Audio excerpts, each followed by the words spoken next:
Alūksnes pilsēlā noslēdzies tradicionālais parku skriešanas seriāls. Leģendārā vieglatlētikas trenera Ilgvara Vaska veidotais pasākums, kas jau 21 sezonu pulcē gan vietējos iedzīvotājus, gan viesus. Šogad 5 kārtās savus spēkus izmēģinājuši vairāk nekā 300 dalībnieki. Tradicionāli mums brauc mūsu bijušais novada sastāvdaļa Ape. No Apes mums vienmēr ir komanda ap 20 cilvēkiem klāt, un tie ir tradicionāli.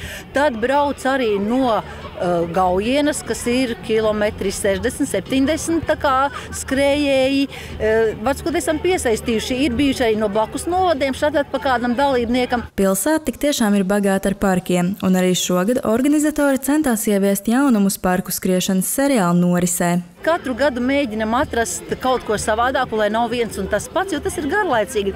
Parku mums tiešām ir daudz, un tās vietas var atrast daudz, un distances salikt gan uz vienu pusi, gan uz otru, gan pa citiem celiņiem, pa citām taciņām. Un tā kā cenšamies, lai cilvēkiem ir tāda intriga, kur būs šogad. Turklāt šogad dalībnieki sacensību garu baudīja nevien paši. Jau vairākus gadus trasē viņiem pievienojas arī viņu četrkājainie draugi. Jau gadus 3 vai pat vairāk, par cik mums ir ļoti spēcīgs klubs ar suņiem, Remis, tad šie suņu saimnieki arī ir lieli aktīvisti. Es ar suni nodarbojos jau 2 gadi viņam, un vienkārši kā fiziskas aktivitātes abiem kopā gribas. Skaidrs, ka pēdējos gados skriešanas seriāli ieguvuši lielu atsaucību visā Latvijā. Arvien biežāk šādi skrējieni kļūst par ģimenes tradīciju, kur tiek pārstāvēts vairākas paudzes.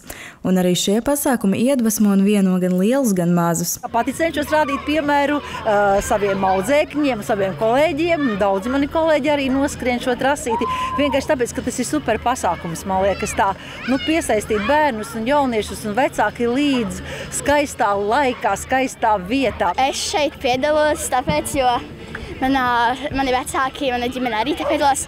Un man ļoti patīk šī vietiņa, jo te ir ļoti forši. Un jā, vienkārši man ļoti patīk skriet.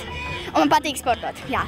Mēs šeit piedalāmies jau no bērnības. Jebkura aktivitāte ir ļoti atbalstāma, un ņemot vērā, ka šis ir galvenais ir piedalīšanās prieks.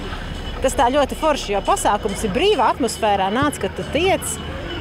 Un jau šāds noslēguma pasākums pavisam burvīgi. Jaunieši grib skriet, un viss ir kārtībā. Arī no sporta skolas ļoti daudzi piedalās. Un ļoti jautri skriet visiem kopā. Arī šogad katrs varēja izvēlēties sev piemērotu distanci – 1, 2, 3 vai 5 kilometrus. Vispopulārākais joprojām bija 1 kilometrs. Distance, kas labi der gan mazākajiem skrējējiem, gan tiem, kuri tikai sāka pievērsties sportiskām aktivitātēm.